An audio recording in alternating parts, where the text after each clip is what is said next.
So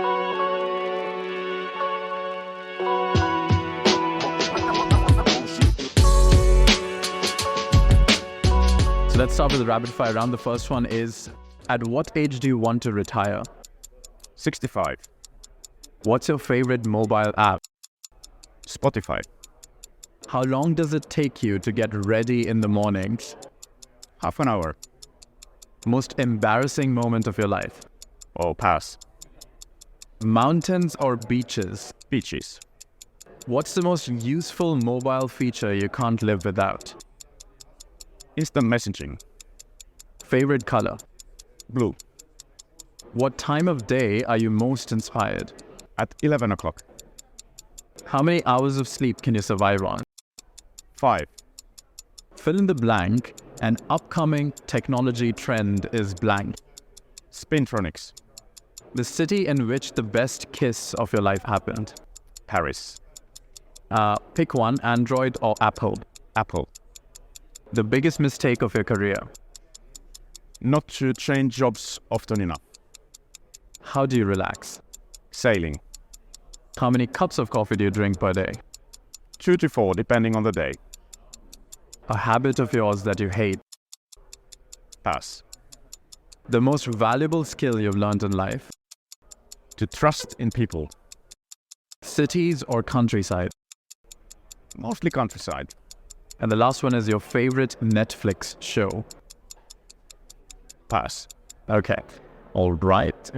So we go on to the bigger questions, unless there's one short form question that you want to elaborate on. No, I think it's fine. It's fine, yeah.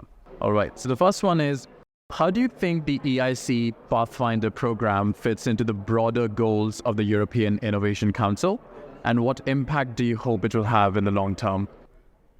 We are really trying to make sure that people who have dreams, the innovators, can meet those dreams. And the idea is to provide them the means, the funding, the collaboration to carry that forward and to make the breakthrough where they can show that the technology works.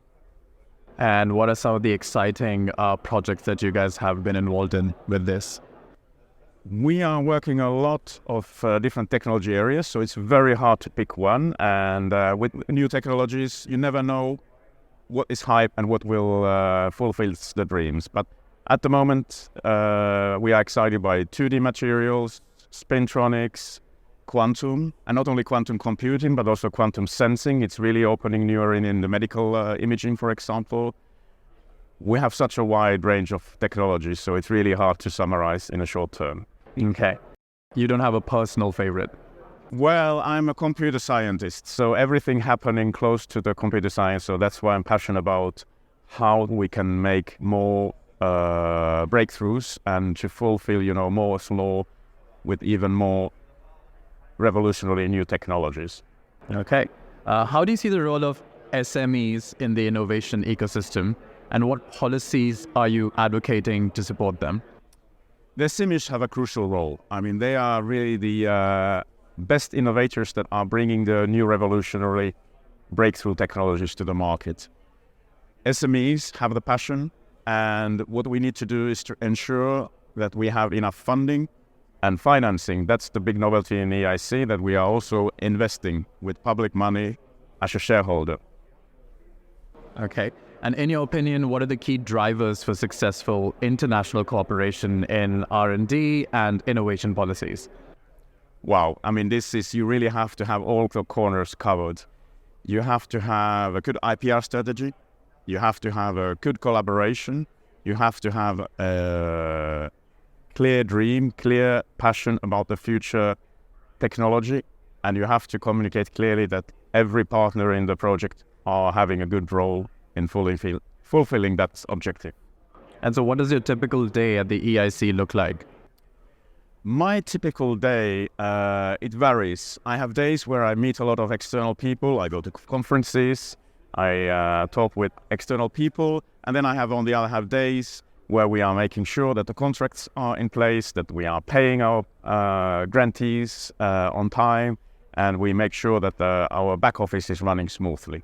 So pick and choose. I have different days. And what are the other conferences you've been attending? Actually, this is the first one first big one for me after COVID. It has been quite calm on my side, but as an EIC, we most recently went to CES in the States. I wasn't personally there. Okay. So looking ahead, what emerging technologies do you think will have the biggest impact on society? And what is the role of the European Commission in supporting their development and deployment? It depends a little bit what kind of time frame we are talking about. In the longer term, fusion energy, quantum, but these are long haul. Then on a shorter term, there is a lot of promise on new medical imaging technologies. It's really changing the way we can organize personalized medicine, for example. More from the, let's say, closer to the IT side. 2D materials are going to change a lot. I mentioned spintronics. I think that's maybe the most important ones that come to my mind. So could you talk a bit more about spintronics, since that seems to be a recurring topic here? This is really a new way of changing the whole paradigm, moving away from CMOS, going away even ever smaller, more compactful, more dense way of storing data, and changing, let's say, the way all the computers, the bones work with ever more faster pace and with larger quantities of data. And how is the supply chain? Because most of this material is manufactured outside of Europe. What are there any ways in which you're looking into making sure the supply chain is efficient? Yeah, this is a big challenge that we have. The world is changing. We need to secure the whole chain, starting from the raw materials, making sure that we have a good access to those, ensure that we have the design in Europe, ensure that we have the capabilities of handling the manufacturing process, software. It's really requiring a totally new way of looking at the industry. So in your role as the head of unit, how do you balance the needs and goals of different stakeholders, including member states, researchers, and private sector partners? Yeah, we need to make sure that all our stakeholders are taken into account. So we need to ensure that the member states are happy with the way we implement the program. We need to make sure that there is in it for all of them, that we don't run an exclusive program only for the most excellent areas in Europe.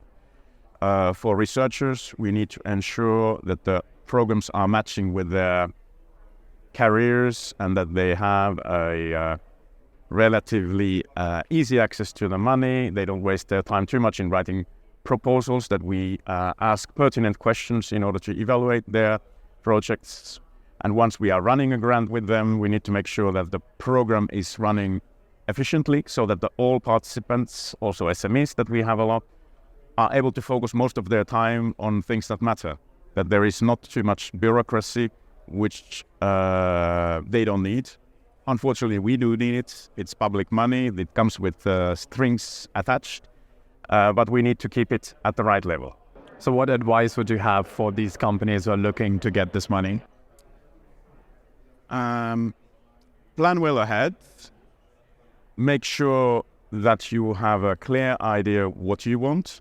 Try to avoid writing a proposal for us. Try to write a proposal which is convincing your story. Make sure that you come at the right phase. You have to have enough credibility in the story. So if it's just an idea which is not backed by some, let's say, facts and plans, you need to do your homework. Make sure that you have the right partners. Don't go necessarily with the most obvious partners. Look for complementary, even interdisciplinary partners that really are maybe even challenging your ideas, because they are the most valuable advice, because you need to explain what you are looking for. Make sure that you have a good vocabulary between yourself and your partners, that when you are talking about new concepts, that you understand deeply what you are meaning. And how do you think the European Union can best compete with other global innovation hubs such as Silicon Valley or Shenzhen? I think we Europeans, we need to rely on strengths. We have lots of talented people in Europe. We have lots of brilliant ideas in Europe. We need to make sure that we have enough support available for those that they can realize their ideas. We need to make sure that when the technologies and the companies become more mature, that there's enough funding available, and that we make sure that also the European markets are ready to adopt those technologies, and ideally keep the ownership also in Europe. Okay, so the last question for you is of a personal kind. What would you be doing in your life if not this right now? Maybe I would like to be an entrepreneur. I mean, it's so passionate to see from my current job amazing new technologies, to be more hands-on myself. That could be maybe quite interesting.